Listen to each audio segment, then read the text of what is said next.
আজকে আমার ছেলের বউকে আংটি পরিয়ে এসেছি। আল্লাহ যদি বাঁচিয়ে রাখেন তবে আগামী মাসের 15 তারিখ বিয়ে। আল্লাহর রহমতে আমার দুই ছেলে আমার কলিজার টুকরো এবং আমার যথেষ্ট বাধ্য সন্তান। আমিও তাদের আমার কোনো কড়া নির্দেশনা চাপিয়ে দেই না, বন্ধুত্বপূর্ণ আচরণ করি তাদের সাথে। আমার বড় ছেলে কাতার প্রবাসী।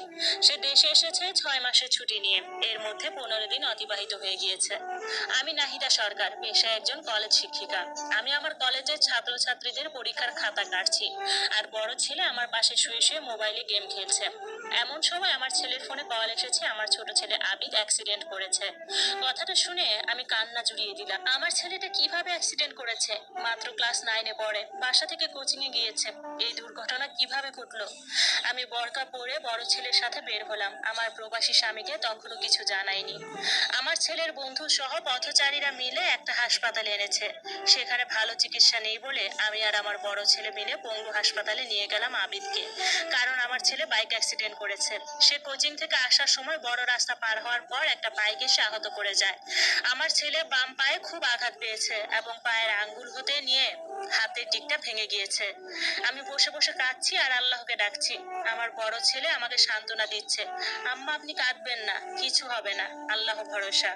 হাসপাতালে ভর্তি করানো হলো কারণ অবস্থা বেশি ভালো না এবং যথেষ্ট চিকিৎসা দিচ্ছে ডাক্তাররা।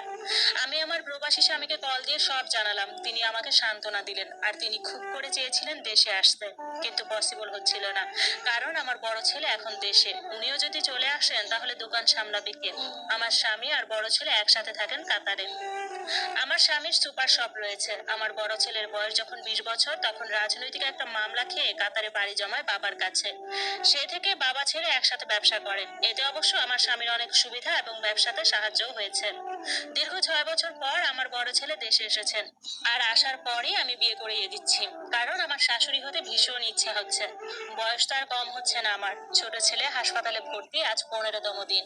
আমি কলেজ থেকে ছুটি নিয়েছি, কিছুটা ভালো আমার ছেলের অবস্থা। আর 2 দিন রেখে রিলিজ দিয়ে দিবে আমার ছেলেকে। আমার চোখে বিন্দুমাত্র ঘুম নেই, কারণ এরাই আমার দুনিয়া। আর আমার স্বামী কাতার থেকে ঘন্টায় ঘন্টায় ভিডিও কল দিচ্ছে আর খবরাখবর নিচ্ছে, আমার খুব টেক কেয়ারও করছে। আমার আবির অ্যাক্সিডেন্ট হওয়াতে প্রতিদিনই আমার নতুন বিয়ে হতে যাচ্ছে তারা এসে খবরাখবর নিচ্ছে। আজও এসেছে। আজ দুপুরের ভাত নিয়ে এসেছে আমার জন্য। প্রায় প্রতিদিনই এটা সেটা তারা নিয়ে আসেন আমাদের জন্য। বিকেলের দিকে তারা চলে যাওয়ার সময় আমি তাদের হাসপাতালের গেট পর্যন্ত এগিয়ে দিতে যাই। আসলে আমার একটু হাঁটতেও ইচ্ছে হচ্ছিল, আর ছেলেও ঘুমাচ্ছিল তাই।